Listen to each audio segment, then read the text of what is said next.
Olá, queridos amigos estudiosos do livro Atos dos Apóstolos. Hoje nós vamos apreciar o capítulo 20, que é um capítulo muito trepidante e tem várias viagens, deslocamentos. Tem vários deslocamentos para cima, para baixo, porque Paulo já começa... Já não, né? Tem mais de 10 anos que ele está na estrada. Deve ter uns 17 anos que ele está na estrada. E ele está conhecido ali, né? Na grande região. E aí, lembrando, ele estava em Éfeso e ficou lá um tempo. Tem uma igreja consolidada, mas teve uma muvuca lá e o pessoal que fazia, os ourives, né?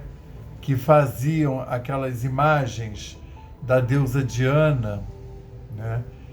Que é Ártemis para os gregos, Diana para os romanos. Eles faziam a deusa, faziam pequenos oratórios, e o que liderou lá a insurreição lá, a queixa contra os cristãos, Paulo e os discípulos, foi o que liderava justamente esses que faziam os artefatos em metal. Eles falam prata. Mas é interessante, eu não falei da outra vez, que nunca foi encontrado nenhum desses artefatos, nem a figura da deusa Diana, e nem do templo. Eles faziam miniatura do templo e oratórios, né?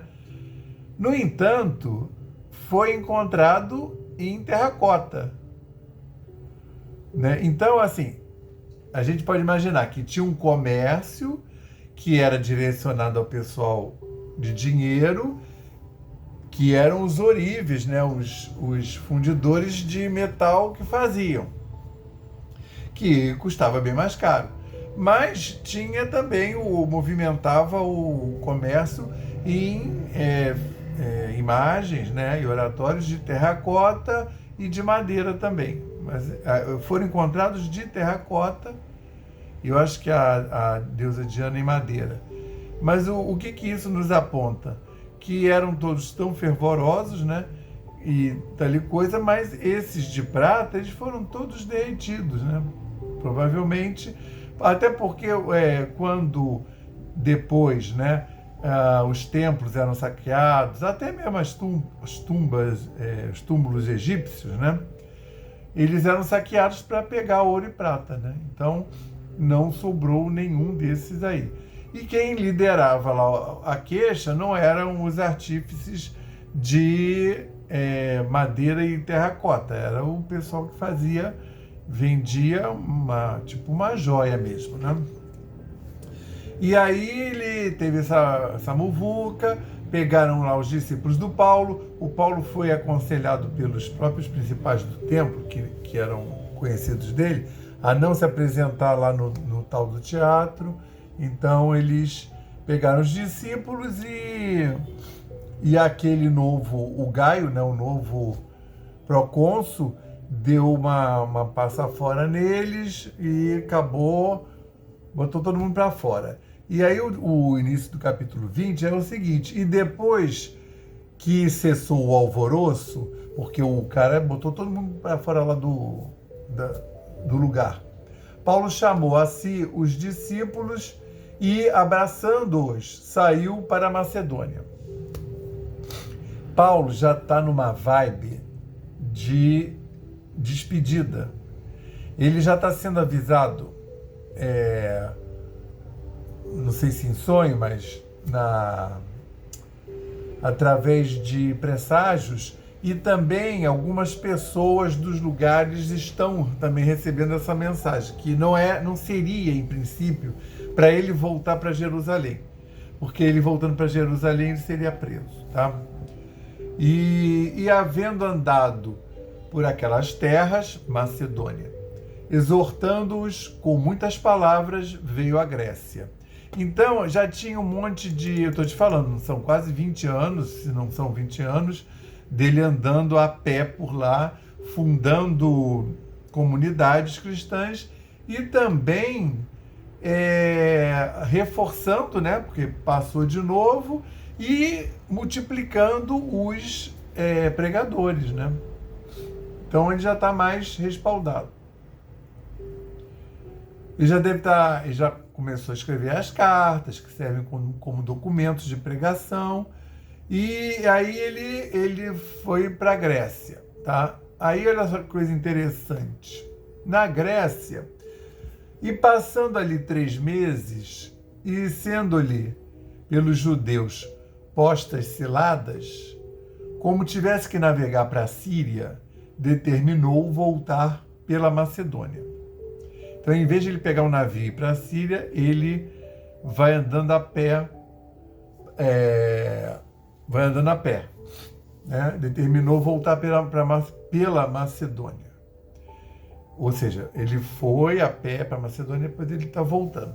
Ele está evitando entrar em navio porque, como aqui está falando, e sendo-lhe pelos judeus postas ciladas, o pessoal já sabe quem é Paulo, o pessoal já fica avisando, olha, lá vem ele aí, olha, ele vai para outra cidade, ele está aqui, né? Lembra que tem um intenso intercâmbio entre uma cidade e outra, inclusive e principalmente de informação, né? São produtos e são informações. E aí o Paulo já está conhecido, entendeu? E aí os judeus estão cada vez mais postas ciladas, armando ciladas para ele. E ele estava com medo de ter uma cilada dessa dentro do navio, que você não tem para onde fugir, e é fácil dar sumiço em alguém em navio. A pessoa está ali, você joga ela pelo... Acabou, sumiu. Entendeu? Não tinha câmera naquela época. Entendeu? Então ele está evitando ficar confinado.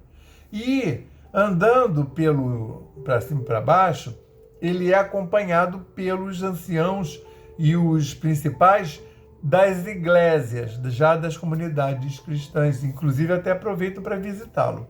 Tá?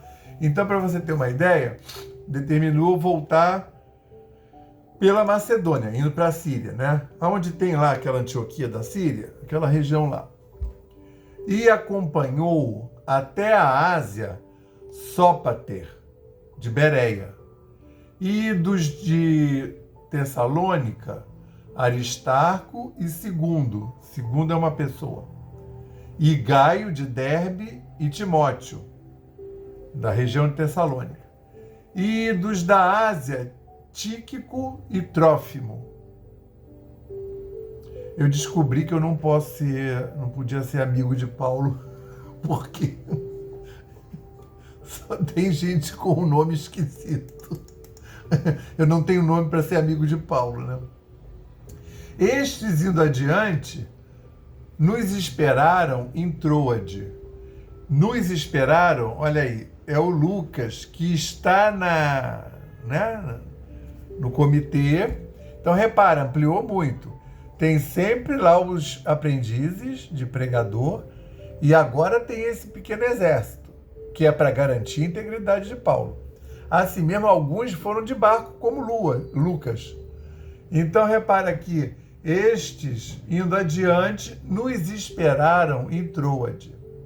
E depois dos dias dos pães ázimos, navegamos de Filipos, e em 5 dias fomos ter com eles a Troade, onde estivemos 7 dias. Então, ele está fazendo o percurso de navio e os outros a pé, pelo continente. Só que ele está falando que nas cartas teve um problema terrível, esse navio enfrentou um tempo ruim, que aquela parte ali, tem uns tempos que você não pode navegar, porque tem uns ventos fortes, né? Então, eles levaram mais tempo do que o povo que foi a pé. o Paulo e o pequeno exército de pessoas com nomes esquisitos.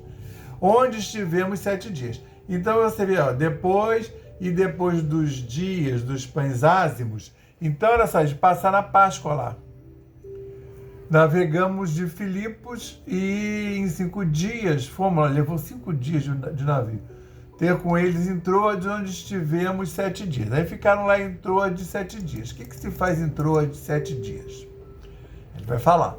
E no primeiro dia da semana, ajuntando-se os discípulos para partir o pão, passar a Páscoa, o ázimo, né, na verdade, que é a sexta-feira santa, que é a do pão ázimo. Paulo, que havia de partir no dia seguinte, falava com eles e prolongou a prática até meia-noite. Paulo era bom de falar, hein? Tá vendo? E havia muitas luzes no cenáculo onde estavam juntos. Muitas luzes, vamos lembrar que isso tudo é aquela lâmpada, né? Depende, ou é tocha, vela não era. Era um candeeiro, que geralmente o fluido era óleo. E você imagina, aquele lugar lá já não é muito fresquinho nessa época do ano. Uma casa fechada, que é a igreja, com aquele povo todo lá dentro. E as lâmpadas acesas. Estava um calor danado. E estando um certo jovem, por nome Eutico, assentado numa janela, o jovem sentou lá na janela, só que isso era no terceiro andar, tá? Ele sentou e Paulo falando, e aquele calor caiu do terceiro andar, o tal do jovem, do Eutico. Aí, tomado de um sono profundo que lhe sobreveio durante o extenso discurso de Paulo, e foi levantado morto. O Lucas não perde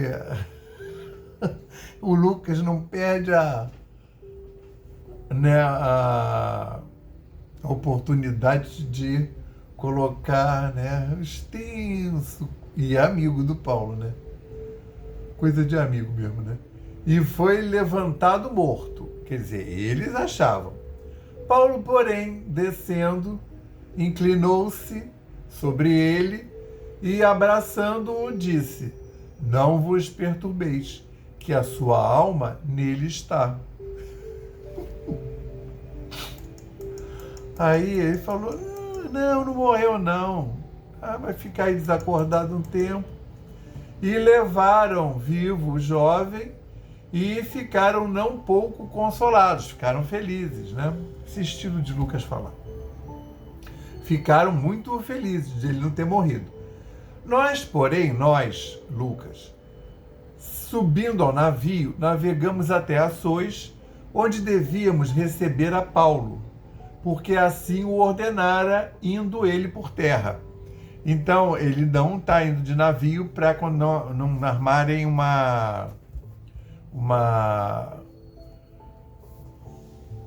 armarem ali uma emboscada para ele no navio, né? E jogarem ele lá do navio, matarem, sei lá. Que aí assim, teve uma revolução a bordo, teve uma briga, aí o Paulo levou uma facada. Como é que você vai saber quem é que fez? Aí já está morto. E ele vai por terra. E também para despistar, porque em um dado momento ele vai pegar o navio. Então, por exemplo, os caras veem que o Paulo não entrou no navio. Aí o Paulo já... Aí assim, entra o Lucas e alguns discípulos. Aí os caras ficam na dúvida. Mas será que o Paulo entrou? Deve ter entrado escondido. Mas deixa que Paulo está indo por terra.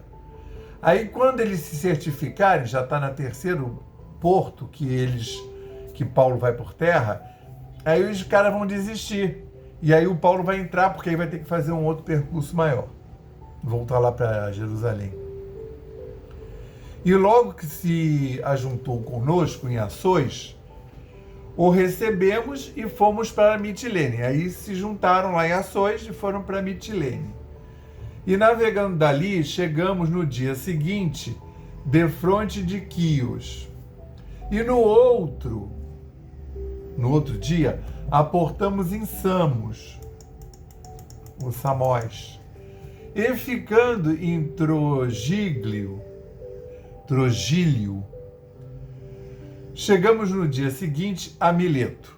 Mileto é conhecido, né? Que tem o famoso filósofo Tales de Mileto.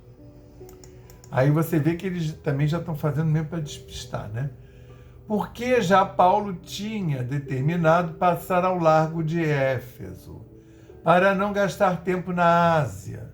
Apressava-se, pois, para estar, se lhe fosse possível, em Jerusalém no dia de Pentecostes. Então, repara, ele passou o ázimo lá ainda durante a viagem. Aí, o ázimo é Sexta-feira Santa. Ele está indo para Jerusalém e, assim, o Pentecostes, dia 50 dias depois. Então, você vê que esses deslocamentos, eles não eram nada fáceis, né? Primeiro que, mesmo indo de navio, que não era navio, era um barco grande, tinha que depender do vento, aí os ventos davam contrário, aí às vezes ficava parado, que também se não tinha vento não andava. Você vê que eles foram andando por terra, chegaram antes do Lucas, que estava de barco. Então, e aí ele para não... Porque Éfeso era uma cidade grande, tinha uma comunidade grande. Então ele não passou, ele resolveu não passar por Éfeso, e também porque ele saiu de lá no negócio da muvuca, lá dos caras que eram ourives, que faziam os templos de prata, e a figura, a imagem da deusa Diana, né? Então também para não levantar de novo essa... Mas ele queria se despedir, que nessa altura do campeonato ele já está sabendo que é uma despedida. Então ele queria se despedir, chamou lá para esse lugar, Mileto, né? Chamou o pessoal de Éfeso, então, porque já Paulo tinha determinado passar ao largo de Éfeso, para não gastar tempo na Ásia. Apressava-se, pois, para estar, se lhe fosse possível, em Jerusalém no dia do Pentecostes. E de Mileto mandou a Éfeso a chamar os anciãos da igreja. E logo que chegaram junto dele, disse-lhes... isso aqui é lindo, tá? Eu vou ler. Vocês sabem que quando é sermão, quando ele faz aquelas pregações, eu pulo e peço para vocês lerem, porque geralmente conta a epopeia dos judeus, né? Do Antigo Testamento. Aí quando ele pregava, isso quando ele ia para a sinagoga, quando ele pregava para gentios, aí ele contava só a história do Cristo, né? Só os evangelhos. Mas aqui é um discurso de missão cumprida para esse povo, para essa região. Então olha o que ele vai dizer. E logo que chegaram junto dele, disse-lhes, não perdeu tempo, vós bem sabeis, desde o primeiro dia em que entrei na Ásia, como em todo esse tempo me portei no meio de vós, servindo ao Senhor com toda a humildade e com muitas lágrimas e tentações, que pelas cidades dos judeus me sobrevieram. Então, não foi fácil pregar para eles, tendo que se confrontar com os judeus.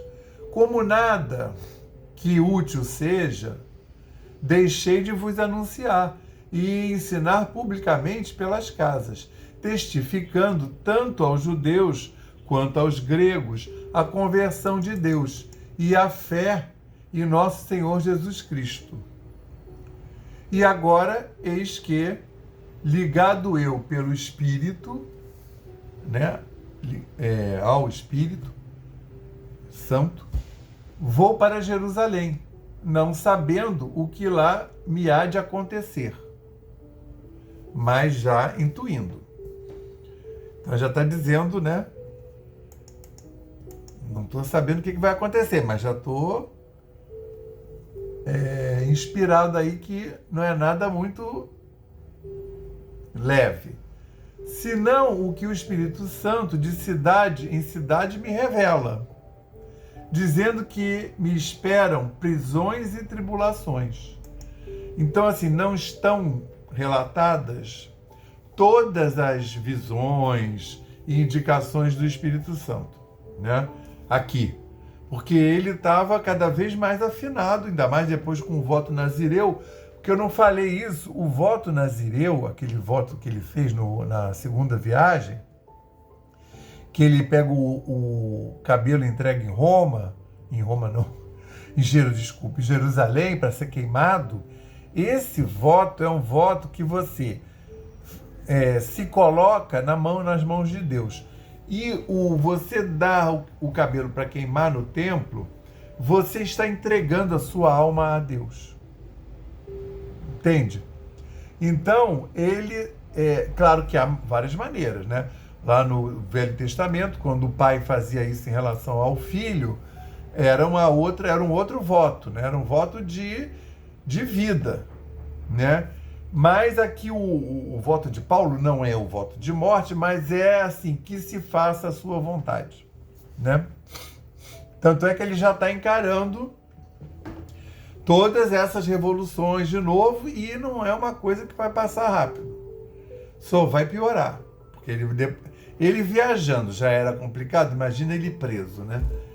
Se bem que tem também as compensações, né? A gente vai ver. Se não, que o Espírito Santo... né? Aí assim, eu tô aqui, vou para Jerusalém não sabendo que lá me há de acontecer, senão o que o Espírito Santo de cidade em cidade me revela, dizendo que me esperam prisões e tribulações. Mas de nada faço questão, nem tenho a minha vida por preciosa, contanto que se cumpra com alegria a minha carreira e o ministério que recebi do Senhor Jesus Cristo para dar testemunho do Evangelho da graça de Deus e da graça de Deus. E agora, na verdade, sei que todos vós, por quem passei pregando o reino de Deus, não vereis mais meu rosto. Portanto, no dia de hoje, vos protesto que estou limpo do sangue de todos. Lembra que numa vez ele estava na sinagoga, pregou 3 sábados, aí tinha lá o pessoal que estava fazendo oposição, aí ele fala, bom, hoje acabou, eu estou limpo do sangue de vocês, quer dizer, vocês vão responder, vocês são responsáveis pelo sangue de vocês, ou seja, vocês vão responder pelas suas atitudes, se vocês fizeram o que tinha que fazer ou não. E assim, eu fiz. Eu tenho certeza que eu cumpri minha missão. Vim aqui, dei minha cara a tapa, né? Às vezes até apanhei, levou varada, chibatada. Portanto, ele está dizendo, no dia de hoje, vos protesto, apresento, né? Que estou limpo do sangue de todos, porque nunca deixei de vos anunciar todo o conselho de Deus. Olhai, pois, por vós e por todo o rebanho sobre que o Espírito Santo vos constituiu bispos. Jesus, eu fui andei demais. Cadê? Agora como é que eu vou achar? Ah, tá aqui. Eu vos constituiu bispos. Essa tradução aí é meio...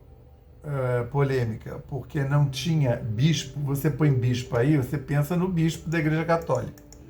Só que não tem Igreja Católica ainda, não tem igreja nenhuma, não tem a ortodoxa grega, não tem a Igreja maronita, não tem nada disso. Copta. Então, assim, era melhor botar diácono. É uma pessoa que trabalha lá pelo templo. Sobre o que o Espírito Santo está constituindo esses divulgadores. Para apacentar a igreja de Deus, e que ele resgatou com seu próprio sangue, o Cristo.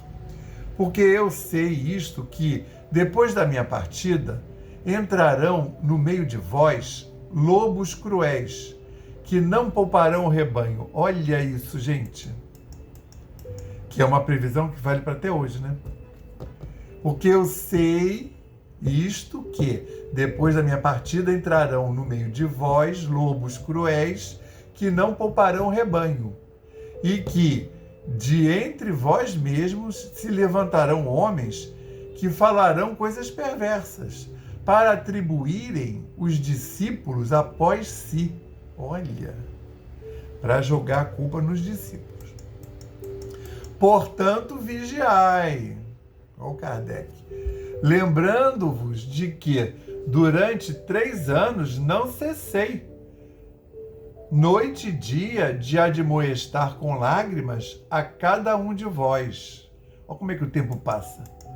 Agora, pois, irmãos, encomendo-vos a Deus e à palavra da sua graça, a Ele que é poderoso para vos edificar e dar herança entre todos os santificados.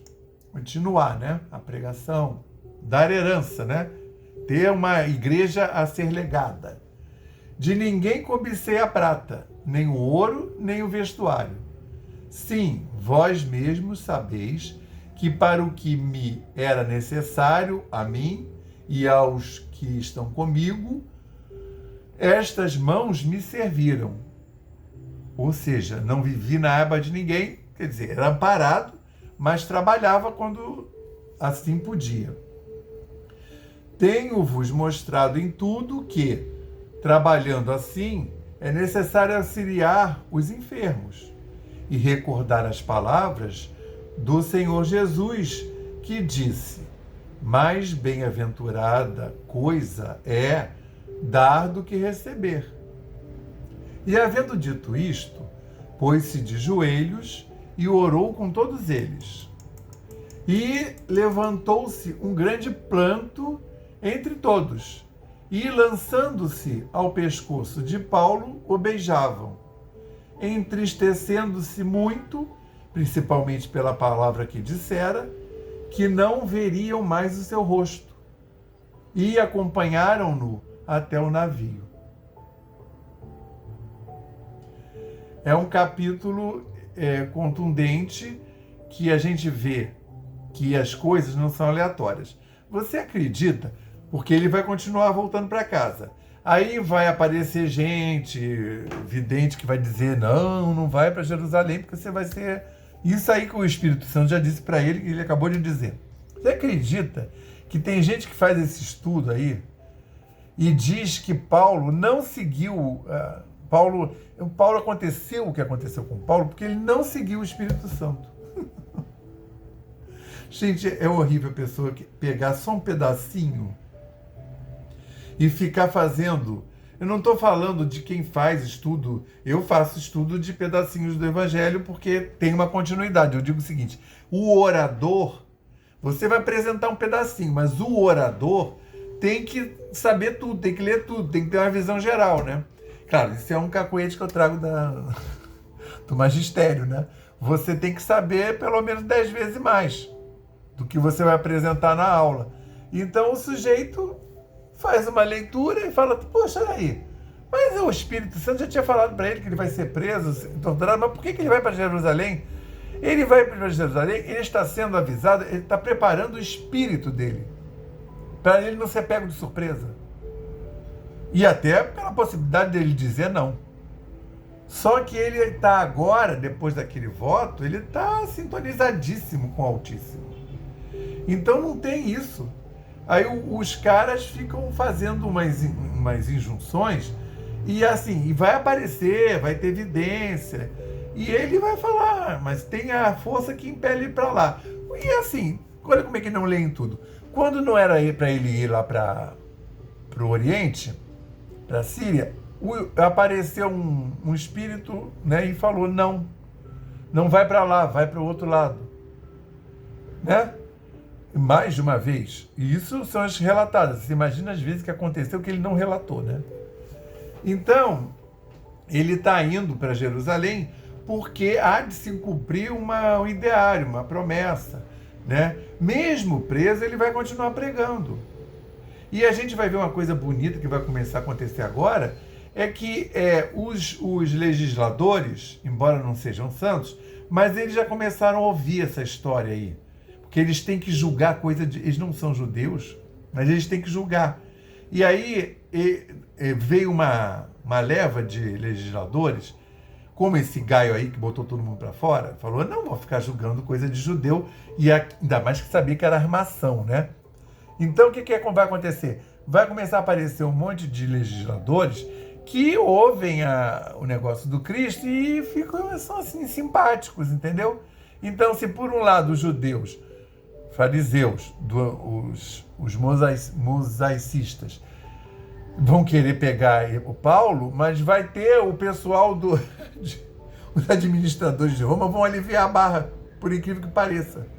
E assim, vai ser uma coisa super interessante, né? História também.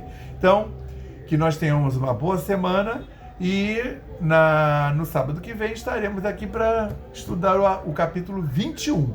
Boa semana na paz do Cristo, graças ao bom Deus.